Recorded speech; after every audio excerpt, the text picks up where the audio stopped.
NRM yajja na kifuba mu buyinza ekiwulidde NRM egenda na kifuba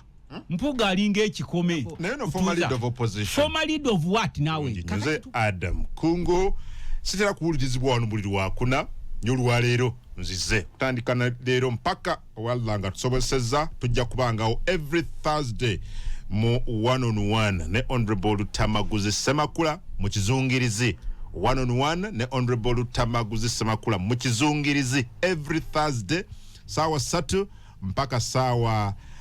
5 tutandise leero buliri wakuna ku Radio 4 sawa 3 mpaka sawa 5 ombaka w'abantu ba Nakaseke South Honorable Tamaguzi Semakula ojja kuba omuliraga mu muzindalo gwa radio yo nange Adam Kungu atenga tandise leero. This is our maiden show, this is our first show mu studios wali akakuba katonye ni yakabrevinze he braved the rains na atuuka wano okujja okubeeranga atwegattako tuli ba mukisa ntujja kubanga tumuwuliriza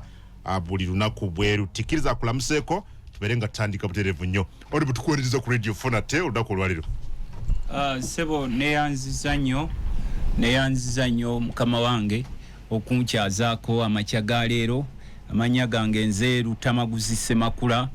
ndi mubaka wa parliament wa Nakaseke South ngate mu parliament ndi shadow minister w'ebyettaka amayumba n'enkulaakulana y'ebibuga nzikiriza nsooka okubuuza ku bansindika mu parliament abantu b'esse Mutombo balamusizaako nnyo bannakapeeka bannakaasa ng'ombe Nakaseke mwebale naddala abavubuka abeekalakaasiza mu nnimiro. Kinsanyusa nnyo buli tubanga tutambula n'osanga emmere kati at least emmere waffe Nakaseke tekikyali kizibu so njagala kubeebaza twabagambanga nti bw'olima emmere eno si ya Tamaguzi si ya mukulembeze yonna naye emmere yammwe ya waka yakulya so nsanyuka nnyo buli wendabanga mpitako mu kyalo eyo ng'emmere weeri. Njagala kuyozaayoza omwami wa Ssaabasajja Kabaka olwaleero agenda okutikkirwa emijinjaawo sigenda kuba naawe leero we tuggalawo nga parliament tulina emikolo mingi nnyo egigenda okubeerawo mu parliament nate n'okusaasirako ennyo mwami Kigaanira we Namusaale ekitalo nnyo ekyokufiirwako muganda wammwe sebo nkusaasiddeko nnyo omukulu Asumaani ajja kunkiikirira ne kansala Kambugu naawe sebaawe Nakaseke nkusaasiddeko nnyo olwa mukadde wammwe yafudde mukulu Nanjwe nga ajja kunkiikirira mu kuziika n'okungu bw'awulira nga twogera ebyo balabanga firimu naye ebyo omukulembeze byayita mu ssebo olina okuziika ate olina oba toliiwo at least olina okukolawo representation abantu baffe ab'omukyalo buli bw'otamuziikirako agamba omubaka saamulabyeko naye bw'omuziikirako asanyuka. Abantu baffe ab'ekikyusa ku lunaku lw'Emmande eno ngenda kuba nammwe ngenda kubaleetera tenti yammwe abekikyusa tawuni awo njagala kujja kukubagizaako namwandu wa mugagga ye mugezi kwano gwange oyo yafa naye ne bankubira nali siriwo bino betubadde tutambula ennyo ne leader of opposition across the country kati essimu nga teriiko ngenda okudda nga mukwano gwange oyo bamuziise naye insha Allah ku lunaku lw'Emmande nja kuba nsi okubabuuzaako abekyusa tukwaniriza ku radio 400 amiina mwebale kunyaniriza tubeebaza emirimu gye mukola manyize ndi wa byabufuzi ate ow'enjawulo mukko nzikiriza nalabye President Museveni njagala nnyo abantu abakola kubanga nkimanyi nti politics ono tumubeeramu but we have time okulaba nga tulina okubaako ne bye tukola ebirala y'ensonga lwaki olaba nti ebitundu kati ebimu ebiwulira amaloboozi gaffe bifunye gye bayita impact positive impact. Njagala kusaba mukulu Museveni mulabye atambula eyo ekyokoleke kano katono kamusaba kano katono kange mulabye atambula eyo mu gundi nga abulira enjiri Simbale yokka naye okutambula nga yetolola eggwanga. Waliwo programu y'embuzi eyali etambula across nga bagyetolooza eggwanga programu y'okugaba embuzi 1,000 mbuzi 150 ndoza omukulu yali agikulira bwaba muyita Sembeguya yali akulira programu eyo. Nakaseke yali emu ku beneficiaries b'embuzi ezo era abavubuka batuli bubi mukulembeze w'eggwanga sebawulira akusaliremu akantu kano abavubuka batuli bubi programu y'embuzi eyo yali etambula across Kato corridor Sembabule wa sente zafuluma era nsaba akakiiko ka parliament aka park mubuulirize sente z'embuzi ezo zakomawa kubaffe nina ebbaluwa nayo nja kukulagako n'ebbaluwa esukka mu 10 abamu babawaako embuzi ensajja ne bagamba embuzi enkazi zijja abala ne babawaako embuzi enkazi ne bagamba embuzi ensajja zijja and they are in big numbers zinali sikimanyi tezinaba kujja babawaako program ne stopping abruptly kati wabanga president omulamu agwe gwakujja bavubuka mu bwavu tubadde tumusaba addemu tunuulire programu y'embuzi eyo nzijukira omwe kubali balida bayo mu mubuuze sente zalagawa mu kulusembeeguya babayita state house monitoring what monitoring program aba monitoring program za president za government aba state house monitoring program munonyereze ku programu y'embuzi eze zali zigabibwa za stopping abruptly fena kaseke yemu ku byali bifunye naye ezimu abavubuka banine baluwa nyingi ani akulya state house president akulya state house emirimu gya state house semanyi etomanyi naawe ngate oli mwana wa munda oli mwana wa munda nobanga tomanyi sebo Radio 8 tuli Masaka mu kibuga gitusinza okubeera nga tukuweereza amwena twagala kubebaza mugere njawulo Our Maiden Show ne Honorable Lutamaguzi Semakula 1-on-1 ne Lutamaguzi Semakula mu kizungirizi Thursday sawa 3 mpaka sawa ziba 5 Honorable given tino issue face se obadde ongira nga mbulizaako maliriza n'ontwala kanti mu seconds 10 mbadde nkugamba ti tusaba president agoberere nnyo programu z'abavubuka eyo gyatambula kubanga abavubuka is a bigger challenge mukulu kungu mwembanga mwatandikawo programu ene y'embuzi nakaseke nakafuna ebbaluwa mpitirivu nnyo ez'abavubuka babuuza programu y'embuzi eyo yakomawa kubanga nabo embuzi nali simanyi nti zireeta kasente naye bw'oba n'embuzi nga bakwadde embuzi nga 10 within a short period oba n'embuzi nga 4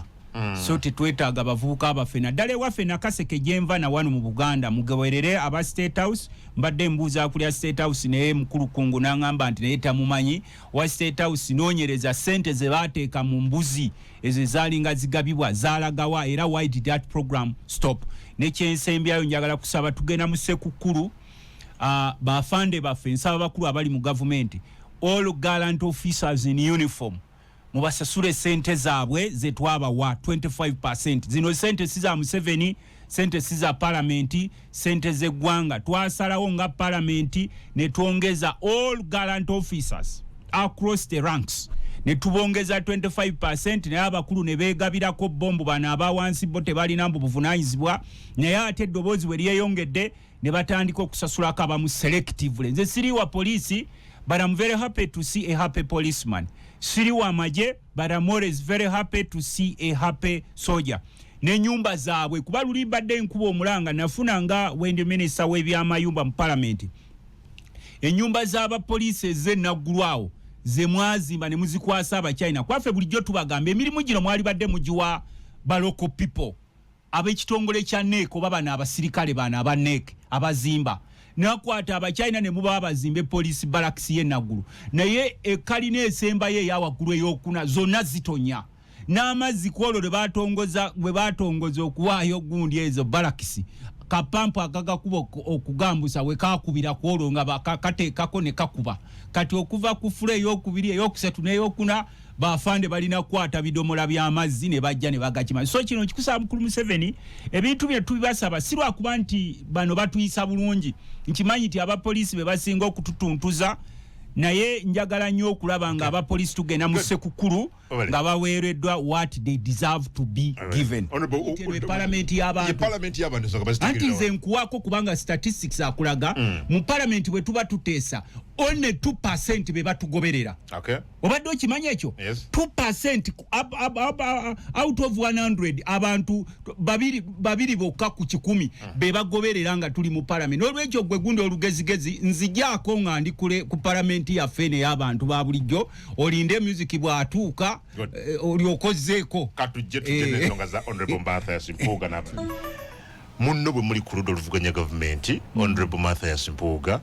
yavuddeyo naga nti mwetegefu era agenda kuba ne dialogue n'enjogerezeganya ne Mwami Museveni kw'ossa ekibiina kya NRM kulaba butya bwe tusobola okuba ne peaceful transition and again naga mwetegefu okwogera ne balutamaguzi ne bannabyabufuzi abalala bonna n'ebibiina ebirala byonna ku nsonga zezimu.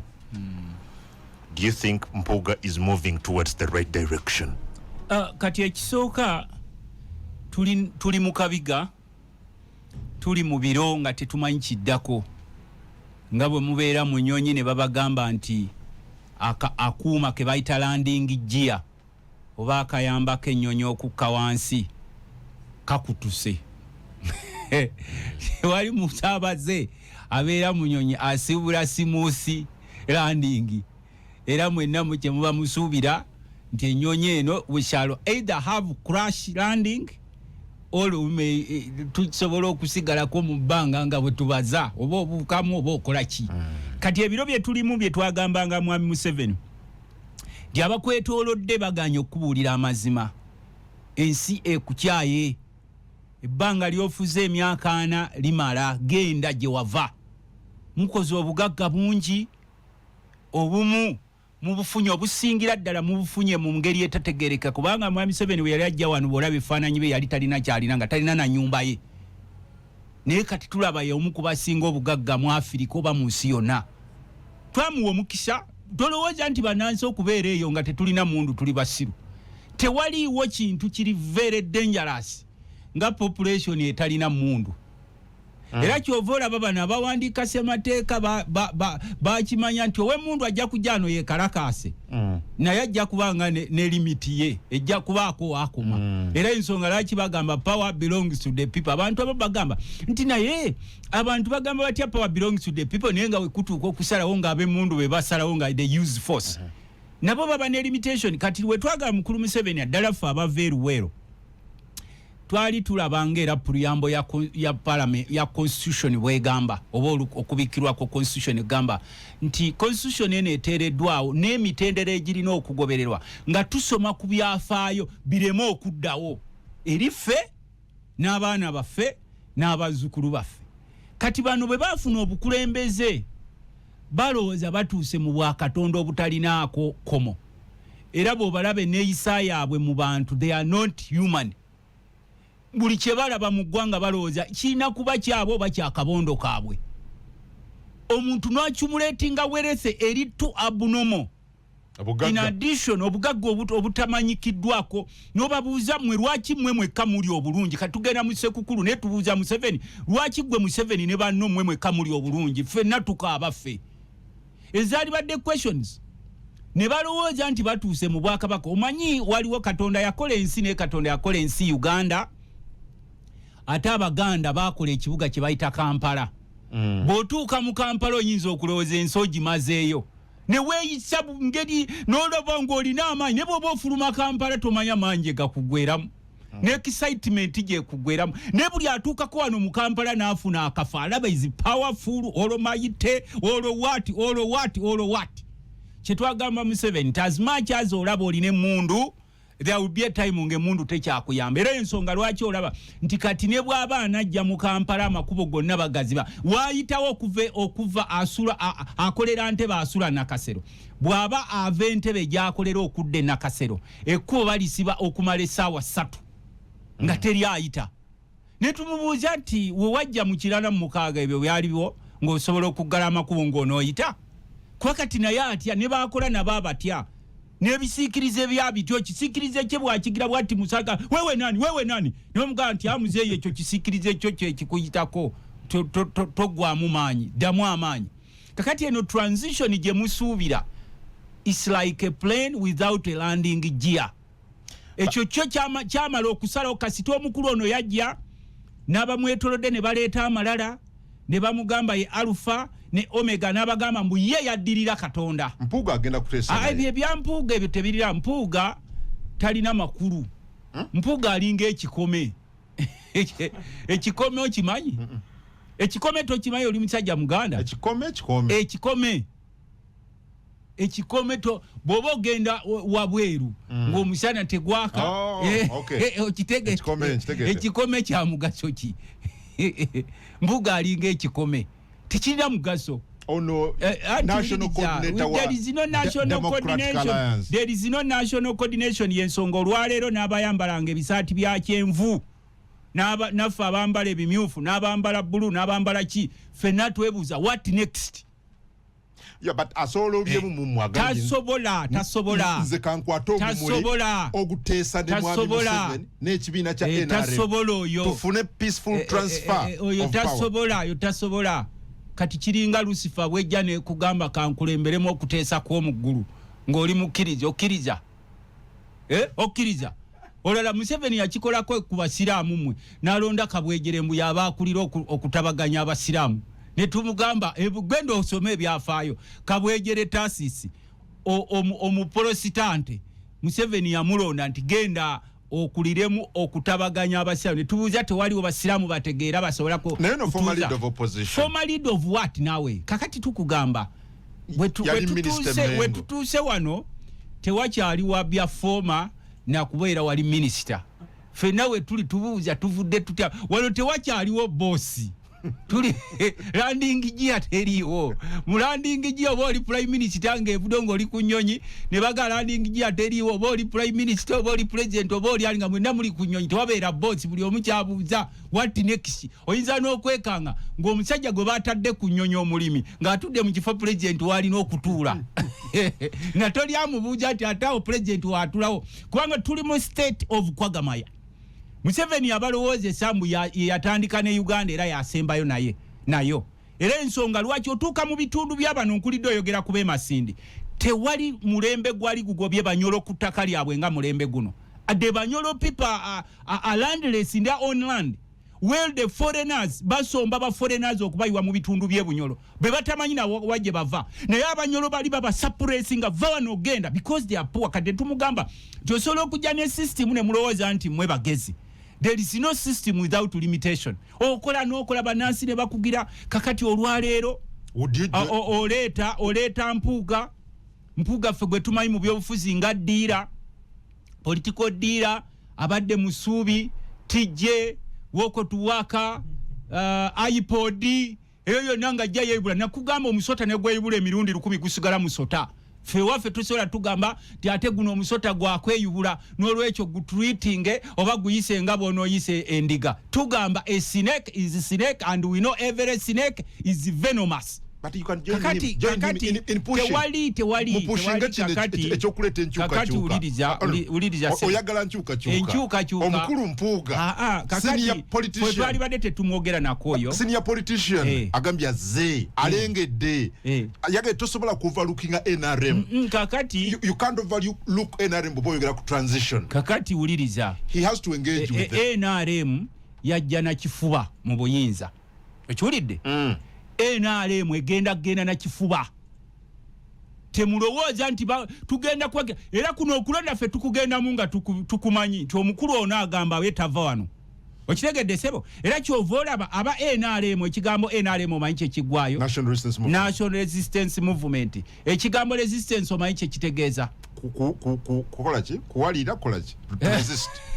kati bakyawalira kuki beita resist bakyawalira kuki NRM lwaki resistinga ki what are you resisting? You came in power calling yourself National Resistance Movement okyaguguba kuki resistance kigeza kuguguba omugugubi yawalira kati era kye tugamba nti ne weewalira tujja kusangayo bajja kuwalula kuba ne weewalira era bakuwalula but mubikoze bino byonna ebbanga lyonna ne mulemwa ofaayo ki honorable Mpuuga akugambye yalina solution katule nabo abagambe balina solution bw'obeera nga Mpuuga gw'olowolezaamu oba offside gwe nkulowooza oli offside abo they are very happy because Museveni is their godfather. Museveni is indirectly the godfather of those small cocoons which are working for financial benefits, not for power change or transition. Kati oyo ne mawo baawula abo balongo no katono waswa era waswa yagambye kato nti kato byoleeta byebyange waki okopa script yange yemba naye byokola ozanyira mu game yange script ye era bwe kuba bana abakola ennyimba bakiyita batya ng'oli abbe oluyimba lwo copyright waliwo bakiyitawo nti oli azanyira mu geemu y'oli kakati oli yagitandika najja n'agamba nti ffe tuzze wano tusimayi bagita cooperation tukola cooperation ne Museveni ne tugamba nti ate Faaza akola atya cooperation ne Setaani ekyo tikyewuunyisizza Faaza omusanga mutuze kukola cooperation ne Setaani ekyo nga nsigala mu Kereziya awo nfuluma ebweru ne ngamba ino nsooke neetegereza ebigenda maaso kakati it's not a democratic alliance, it is a dealers alliance, it is an umbrella of political dealers, not an alliance for change. Zero na chikugamba nkugambe this is not meant for transition, smooth transition. It's not a democratic. It is an umbrella of dealers in politics who are yearning for money from Museveni. Naye uli abantu abalimu. Anti ulikiza. Mathias Mpuuga. Yani oyo. Former leader of opposition. Former leader ya Vawa. Mbaka parliament, aba Masaka. Abadde Minister Mengo. Yaliko ne Mugo Forward. Nebirala. Oyina Samuel Walter Lubega Muka. Yani oyo. Yavuganyako ku bukulembeze bw'eggwanga mu 2011. Yawezayo n'obululu 5 ye. Genda maaso. Aba mu DP block. Okay? Eyo tetukyagita DP block, tugita DP blocker. Ejjuddemu bannabyafuzi ba blocker ebyobufuzi ba blocker. Genda maaso. Omanyi bwe munayagala transition. Olitija gwe ulija nga munayagala transition. We have to be truth. Nothing but we said the truth. So okay, let us say the truth. Mukaku mumaze. Oyina honorable Michael Mabike. Yani oyo. Yali mbaka wa parliament ng'akiikira abantu b'Makindye. Yaliko mu DP. Yatandika ekibiina ky'ebyobufuzi. Oyo waali. Oyina honorable Abed Bwanika. Mubaka wa parliament ava Masaka. Mu Kafulu mu byobulimi. Olina omubaka Kakande. Akiikirira Masaka. N'abalala. Bano si bantu batono honorable. Si bantu bakuzanya. Kakati nkugamba. Si bantu boyisaamu amaaso. Abo tebalina makulu. Era mu mupiira tubayita ba underdog. Mayigo bayita underdog mu mupiira. Be basambire n'abatanatuuka mu Champions League. Naye bwasamba ko ali n'ateeba ku ggoolo nga yegeraageranya ng'atandika okwetuuma nze Messi. Nze Ronaldo nzani kakati fe tudunwa transition true transition sene yebye sente nenkubalidde abantu anti abo tebalina makulu nze sagala nakuboogerako because they are nothing abo sina bali they are nothing ngabo obavuga eggaali ne bakugamba nti wano waliwo akataala k'emabega ku ggaali okamanya akabeerako kakuyamba ki ku ggaali ovuga ogenda bugenzi akataala k'oku ggaali kana ak'emabega akalwedi kabaya akabeerako kakuyamba ki ku ggaali fe tuvuga eggaali mu kyalo tibakataddeko fo decoration kakati abo tetwetagala kubateesaako. We have no time for them because we know they are specifically working for Museveni. But sente ya Museveni tomala gajiriya. Mbojiriya olina okukola kyonna nakubuuza nti owaaye kikyavuga nakukozesa n'ebimu by'otalisobodde kukola. Nkugambye mu bannabyabufuzi be tulina mu ggwanga lino bolaba balwanirira enkyukakyuka gwe bakugambye nti ogenza okutunuulira nga Mpuuga yalina okukulembera Deputy President w'ekibiina gy'agenda ekibiina anti nkugambye nze afuuka Deputy President ambuulire nze kyesikoledde Nuupu ate nze agenza ofuuka nze baali bannonda nga ndi regional chairperson okimanyize w'ekibiina wa people power nga ye talina kubaako kifo kyonna ne bannondo wa region yerumu nasanga ng'ovubuka ye waffe abuja simanyi ono teyagidde kadi ya Nuupu ne bubuuza ati buno butegeera buno ne Nuupu gyevudde gye tugijje kakati n'Empuuga era nagamba Kyagulanyi ng'amuwa ekifo ne mugamba Ssebo President nze saagala bifo ne bw'oba tompadde kifo saagala mumpadde sikugala President naye basajja bano obategeera zino zempagi za Museveni ezimuyambye otufuga emyaka 4 but you can't know zino zempagi era kati namwe mutandise oziraba kakati tukugambye nakubuulirako nti nze we namutegeerera mu parliament ne mujjako enkofiira ku lunaku lwe bamujja ku kifo kya leader of opposition n'atugamba ababaka ba parliament ne tumwegeka amaaso n'amatu mbasaba musome akatabo kano ke bayita How to Hug a Porcupine buli omu abeere nako kakati nze mugamba nti abantu bewaffe Nakaseke amakubo gombi gakolebwa lino liri mu kuyibwa kola asima tugase muto Kapeeka liri wobulenzo oba bayita Kisule Nakaseke Kapeeka bali mukupima balitekewo tewali ddwalire waffe Nakaseke litalimu bifaliso jange ne ddwaliro nkyakusa kugira ebintu bingi gundi n'amakubo nkola gundi tentingula mperera abaana mu parliament genda yo ku Hansard kakati n'ekyokubiri mfaliso mu ddwaliro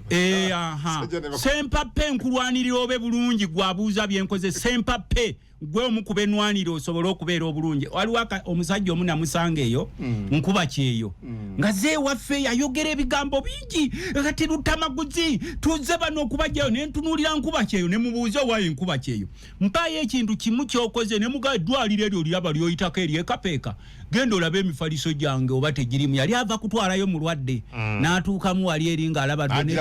Lutamaguzi ne mugamba nti bwe muba mujja n'ebiboozi byammwe ebyo ensonga lwaki tetutera kubaddamu ansa ekuddamu nti genda abantu 85 ku 100 Nakaseke bakyaliwo ku bibanja byabwe baali babagoba lwa Lutamaguzi eno ya achievement agensinga okwenyumirizaamu era ennaku ezo omugambo oyo mu wiiki eno ewedde nabadde mazigo kiri Kapeeka nga waliwo abazze okusala ebibanja ne mbasomera amateeka ate balabise ennaku ezo nabadde Ssekanyonyi mu Lugono wali Nakaseke nabo nga bazzo twala ebibanja kati gwe gundi gwe mubeere eyo mu gundi zammwe mu mirembe gyammwe mutuleke ffe tumanyiwe tuli mbadde kati nwanirira be Kasokoso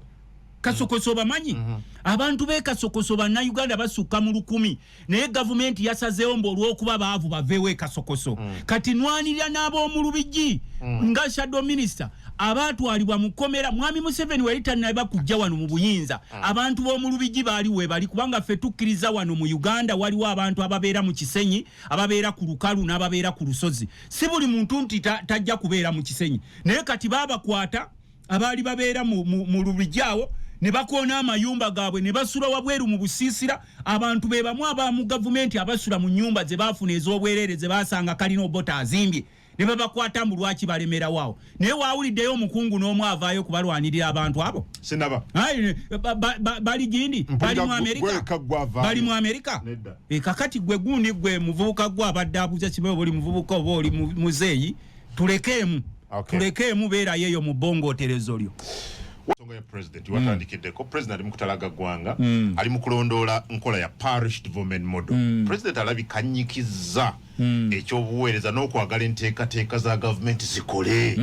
essente zemuzenga mwogerako ez'abavubuka ez'abakyala zimanyi NADS n'ebirala byonna bonna bagaggawale kati president ayagala kuddamu kulya excuse yeetuukidde ku ground alondoola ali mbaale naye nze okwawukanako naawe president ali mu campaign ali mu kunoonya kalulu alina ebintu byagezesaako manyi ne woba omuntu tokkaanya naye okkaanya nti Museveni alina embala ye naye ja bwakwata body game y'ebyobufuzi olina okutunula enkaliriza kubanga amagezi tegamuggwako buli kaseera kati ayiiya mbu ali mu kulwanyisa bwavu naye ng'ali mu campaign gyagenda eyo n'abantu bali mu campaign kati ebyo twali badde ffe tetumufaako oba oli mu campaign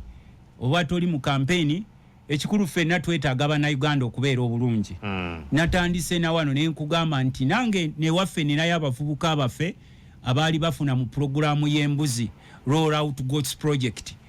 ne bajja baleesa amabaluwa mangi naye abavubuka abalala bangi baawanga embuzi 10 embuzi 50 okwetooloola wano ne bakomawo ne babuuza kubanga ekizibu kati president kyali mu kulwanako president w'NRM kyali mu kulwanako kwe kulaba abavubuka bafunye batya emirimu kubanga statistics zigamba abavubuka 85 ku buli 100 tebalina mirimu era ensonga lwaki olaba nti ffe abamu kufa abali mu byobufuzi nga tetwajja mu byanfuna nti nfuumuse gye nfuumuse nzije mu byobufuzi olw'enfuna twagambanga abavubuka nti ne wakubadde babeera mu byobufuzi buli omu abeeko n'ekintu kyakola at least ekireeta akasente mu nsawo era ensonga lwaki emabegakaawo twakuba nnyo omulanga nga pulezidenti wa NRM Museveni ng'aweza abookya amanda Netumugamba okwokya amanda kubaddewo okwokya amanda tolina kukuwera abruptly naye olina okuregulatinga kubanga waliwo emiti eringa alina emiti gye ku kibanja kye kakati mbadde nkulaga ne tumunyonyola nti omukulembeze alwanyisa obwavu mu balwanyisa obwavu akola bino wammanga ne tumugamba alina okutuuka ku ground kyali mukola era luli president wa NRM Museveni bwe yagenda e Busoga yakuba omulanga naga bulijjo Busoga obwavu bubaluma bwe batyo yatakiriza nti abantu bave kyenkalita ne tumugamba nti sebo nawe oli musama nga bana abasama abakomawo ko n'atandika okudigida wano nga tamanyi mbeera gye tulimu. I was very surprised the head of state okuba ngali so surprised to see that the most communities in Busoga sub-region are in extreme poverty. Ngate goba ku nyanja Abasoga baali bavuba ku nyanja no bagamba balime ebikaado Abasoga bwe bajja okulima ebikaado mwene nogenda noyingirira bbeeyi y'ebikaado kati bakugamba mbu kirole ekyo kyolaba ekyo kitata bakigula $5 kyokka kiro bbeeyi ya sukaali tekendeerangako kati gwe bw'obanga oli mukulembeze aye nga toyidi kiri ku ground mu Busoga waida wako bambu toyidi nti obwavu buli mukuluma Abasoga bene tubadde tukutegeera muna kakati eno gyagenda atambula twamusooka mulabula ne tumugamba nti nze nasoma byanfuna nze Tamaguzi mu Makerere University era ngenda ne mu Harvard University, one of the most prestigious universities of the world nensoma gye bayita executive learning mu byenfuna ne mugamba nti omuntu yenna anajja abantu mu bwavu tagenda nga abagabira handouts nti obawo obusente buno esente bajja zikulyako okomewo nga we wajja okuva 86 buli project gy'oleeta tebeerangako successful n'alagira n'atuwoninga naga ati Tamaguzi ne muwanga kivumbi nja kubakwata eruzira waliyo ebikunta byamwe ne tumugamba nti yadde onotutiisa you don't own this money zino sente za gwanga tuzijja mu treasury size NRM oba siza head siza president ng'omuntu naye sente ziva mu treasury bw'obanga okitegeera ati tuli bakulembeze ate abakulembeze ffe feelers bo ku ground oba ffe tukubuli ekiri ku ground wuliriza bino wammanga buli bw'okwata sente physical cash n'omuwa abantu tebava mu bwavu era bwe baba abasajja bano ddala nga balina amazima nga batya Katonda nabo batunuulidde ddala PDM ku ground tebamulaba bulungi era yeyo nsonga lwaki olaba prime minister ne president benyiri bagambye nti batandika okuprofilinga ebintu ebikoleddwa PDM ebintu ebikolebbwa tolina kubiwandika but you are supposed to see them physically nga nawe mwenyini obiraba n'ogamba nti okusinzira wenzenga nga basente zikweze kino nekino kwegamba abantu nabo ne babanga bakwenyumirizamu ffe twamugamba nti bw'oba onoogaggawaza abantu nga bw'ogamba nti programu z'ogaggawaza abantu soko abantu obasegmenting tulina abantu ababeerawo mu byobulimi tulina ababeerawo mu byobusuubuzi tulina ababeerawo mu byobuvubi abali ku nyanja obagobye nakasongola emiggo giringa miggo n'ebitundu byonna ebirala ebiri ku nyanja eyo yonna Lake Kyoga abali eno mu byobulimi tugambye nti omulundi guno for the first time beye mwanya erinyidde ddala it is on record high in the 47 years record high beye mwanya kati gwozo otandise okuleeta amateeka buli mulimi wa mwanya ewandise musimanyi oyagala kukolawo monopole nga mukozeewo akakundi kamwe nga kekazigula ffe katudondole mukekazitunda ebweru w'eggwanga ne tukugamba ekyo tekijja kusoboka nojja wano abantu n'obagamba nti nogenda kubagaggawaza ne tukugamba si kibi naffe twetaaga abantu abagaggawadde era njagala kuwa amawulire amalungi nti president oba chairman operation werese creation General Salim Musale asula kapeeka wali ewaffe okulinaana ne mu ku bantu bo kuba ova wali engoma okutuuka wano ewasale osobola n'okwavula n'otuuka ne mugamba nti sebo soko otunuulire ewaffe chairman operation werese creation gyave Nakaseke nange namusaba nti ne wakubadde ndi opposition muyamba abantu across the country nga temusooka na kubatunuulira bibiina kubanga zino sente ze mugenda muyamba abantu za ggwanga It's not your personal money. We budget for these monies in parliament. Okay. Naye ne tumugamba nti bw'onooba onoogaggawaza abantu ng'olina omutima omulungi oleese etteeka mu parliament nti buli alima emmwanyi yeewandiise okiwulira ssebo n'ogamba nti buli alima emmwanyi agenda funa license ne tumugamba nti olw'okuba ffenna tuli mu bya bulimi nabuli tuliteekere wamu etteeka nti ne buli alunda ente yeewandiise ne buli agenda okutunda ente alina kusooka funa license kati ne batugoba mu palamenti tutuleese byabufuzi kakati essaawa za leero otuuka mu byalo owulira ssebo buli muntu abuuza nti abasajja bano beewoze ssente okumala emyaka 40 tulaba batubanja n'omwana eyakazaalibwa kati bamubanja milioni 2.5 ziragawa era n'omukulu oyo bw'abanga ddala akyali n'ekiseeri bannansi yali badde avaayo n'abagamba nti mu butuufu tukkirize tewaliwo kitambula kirikkiriya so okutambula okwo tekwali badde kubi ng'omukulembeze odda n'okola assessment naye gwe assessment gy'okolako ku ground ogiraba in relation to sente eziteereddwayo wansi n'ogenda nga kati bw'ogenda ene Hoima mu Masindi sub-region eyo evaayo amafuta abantu bameka ab'emasindi oba abanyolo b'emasindi abagenda okubenefitinga ku mafuta gaabwe ng'ogyeko okubagoba ku bibanja byabwe n'okubatuntuza mu nsi yabwe nga bo balinga nti okuba nti amafuta gali eyo gye mwasookera nti kirina kuba kivume eri abantu b'emasindi oba eri abantu jo saba minister ne minister abalala balambula ekibuga Kampala balambula nguudo twalabyawo bagala kulaba construction etambula etya kati ekisooka twagala kusaba General Katumba Amala okumwebaza ne tiimu y'abanne omulimu gwe bakolako okulambula enguudo tekulina kubaawo jasi mu biseera bya bululu kulina okubeera ongoing nti buli kaseera minister wa works General Katumba Amala batambula ebitundu byonna eby'eggwanga ne prime minister Nabbanja nga balambula ddala enguudo nungi luli nakugambako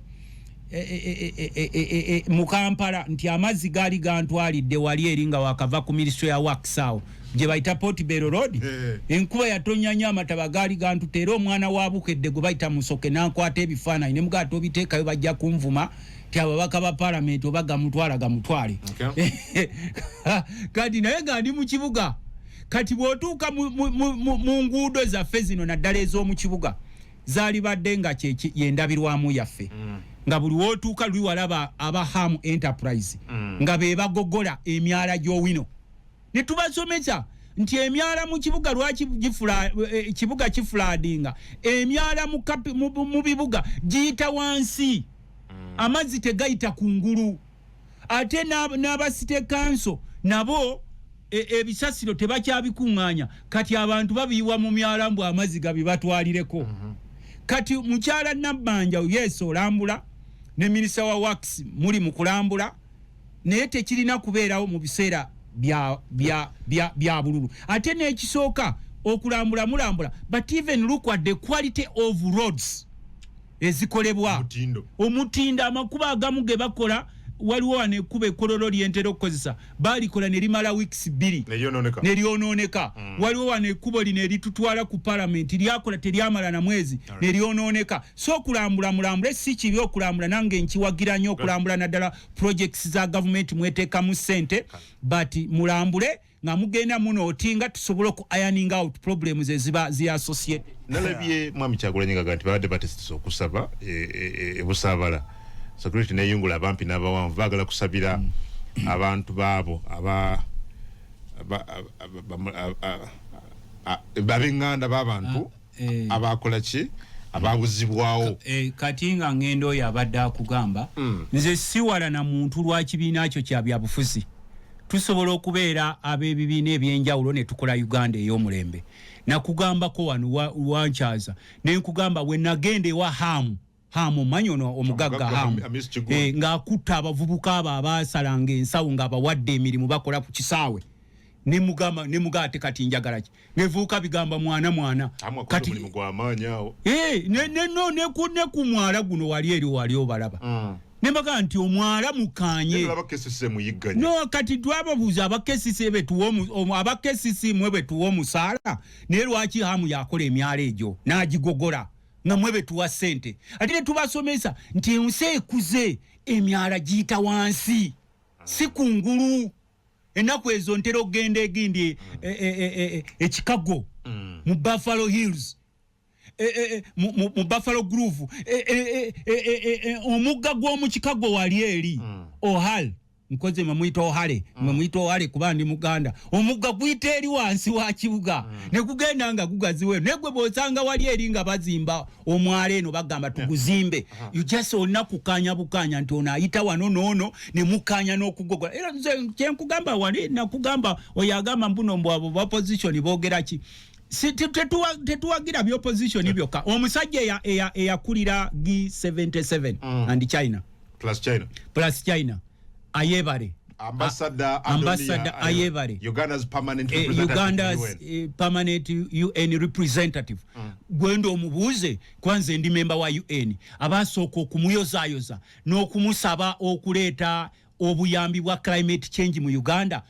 utamaguzi yalitaliiko bw'aba asobola okukebera ku mikutu gye kuba member ba UN ze nasooka ne mugamba ambassador your excellency ambassador Adonia Ayebare otuziza thank you so much otuzo olukiiko for the first time otuzo olukiiko lwa G77 and China naye naffe tulowoozeeko nga bannayuganda ene waffe otunuulye ku bya climate change ebitongole bino bibenga bifuna sente kuba nzino NGO nze sirinawo NGO ekola climate change naye oli bw'abanga yali representative wamwe wa Uganda ng'alina achievement gy'akoze tusooka ne tuteeka wano ebibiina ne tugamba let's think about Uganda first nolwekyo oyo alowooza nti bino mubyogera kubanga oli opposition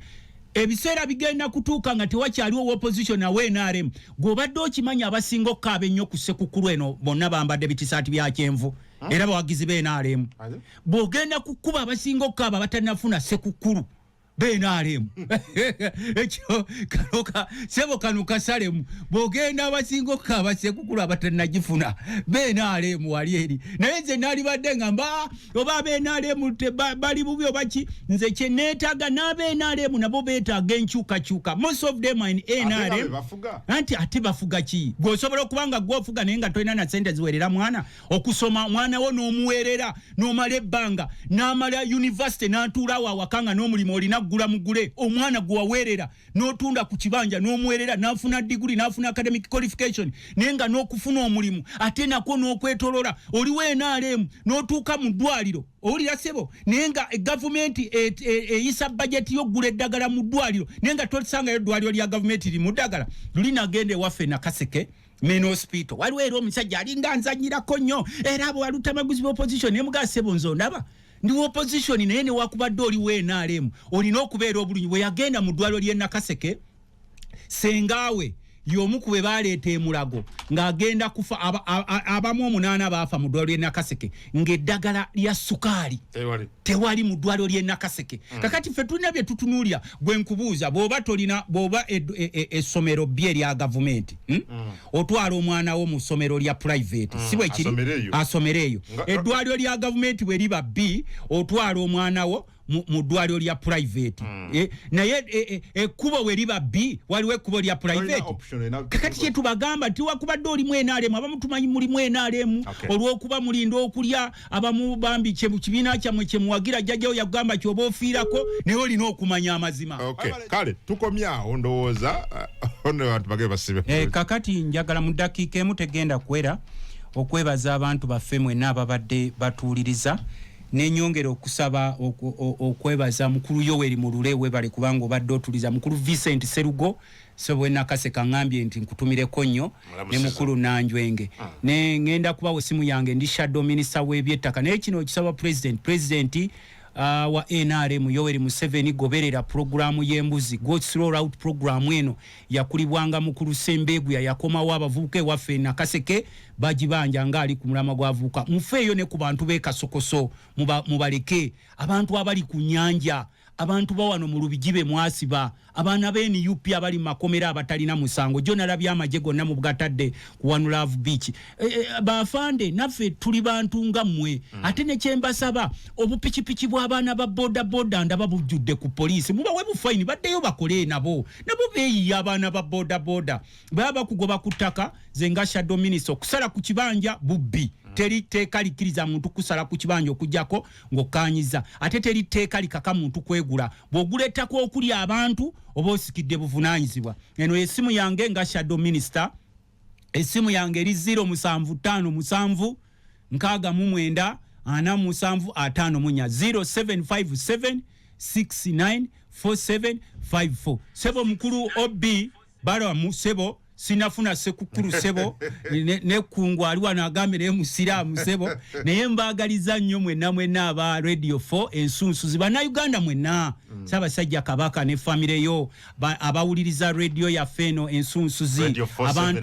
478 abantu be Bunyoro abantu be Nakaseke gwanga lyonna abali ebweru wa Uganda mu diaspora mwenna mbagaliza Christmas enungi wangala nnyo Ssaabasajja Kabaka wa Buganda awangale masomoji nze Adam Kongu program kizungiriza ndo tamaguzi bwe komekereze tujja kudamu naye kunakola okuna weekend